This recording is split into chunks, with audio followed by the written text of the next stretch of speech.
I woke very much like the majority of my mornings with a hangover. I clutched my forehead and moaned in dizzy agony as I slowly but surely opened my tired eyes. But something was different. In fact, not just something, but many things by the look of things, or lack of things. Blackness, utter blackness, is where I woke to as I tried to fumble for my lamp switch, only to roll over onto a cold steel floor. I blinked in the dark before fumbling into my suit pocket for my phone. 10% battery. Dang.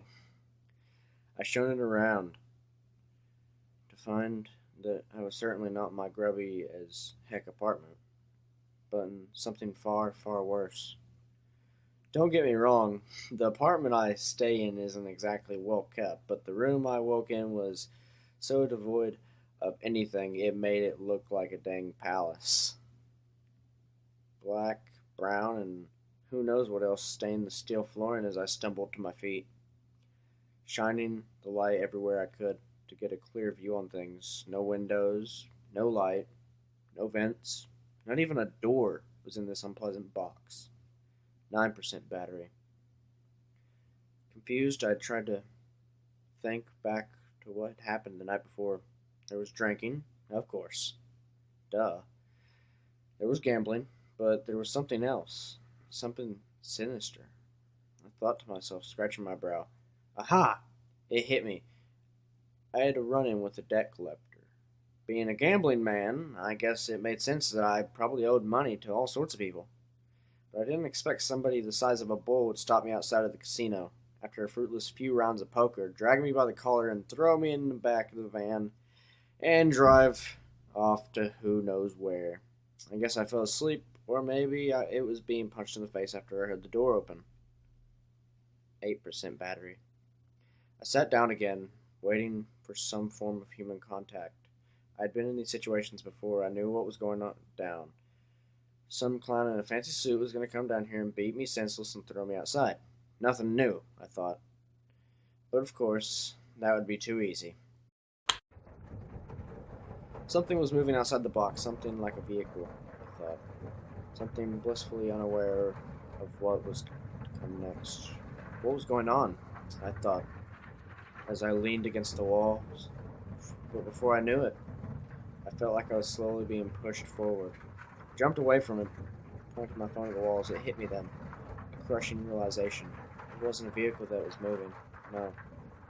It was the walls themselves. Centuries of which had large, red, sickening stains. 7% battery. If there was any way out of this, I needed to find it fast. I felt the walls around as fast as I could, frantically slamming my hands into the metal walls as I fruitlessly scrambled about the room. I stopped, paused, and took a breath. The walls were at least 10 meters away from me. I had time. I had time to find a way out. To escape. I was sure of it. Collecting myself, I took a breath before taking back my phone and showing it around once more. 6% battery. Come on, I thought. There has to be something. Anything. I screamed for help for dear life as I felt it and slammed against the walls madly. 5% battery. I sat and did the last thing any sane man would do in the situation. I laughed. I laughed like I had been told the funniest joke in the world, like I had been gassed or something. I screamed to the deaf walls. Out of all things, I shouted, still laughing madly. Out of all things you could have used to intimidate me, this takes the cake. Very funny, I yelled. Very funny. Trapping me here to teach me a lesson. I get it. No more gambling, no more money lending. I know you're just joking. Just please let me go. I waited for a response for the walls to stop making their groans, for them to stop moving. My brash screeches would make an effort. I know you're not going to kill me. You might as well stop now. 4% battery. After a few seconds of nothing, I screamed louder than ever. No laughter this time. Just pure, hot-blooded rage as I pounded furiously against the walls, which still homed in. I shot obscenities left and right, kicking and punching the black darkness like a toddler in tantrum. Before long, my fatigue got the best of me, and I sat down, defeated, spent. 3% battery. The walls were closed. 5 more minutes, and I'd be a modern art masterpiece. What else was there to do? I thought, as I panted, thinking hard on whether there was a way out or not. I decided to do the only thing I could do. If you let me out, I'll pay you back. I got the money, I pleaded weakly. I promise I'll pay you back with interest. Just let me go, and I'll get your money, please.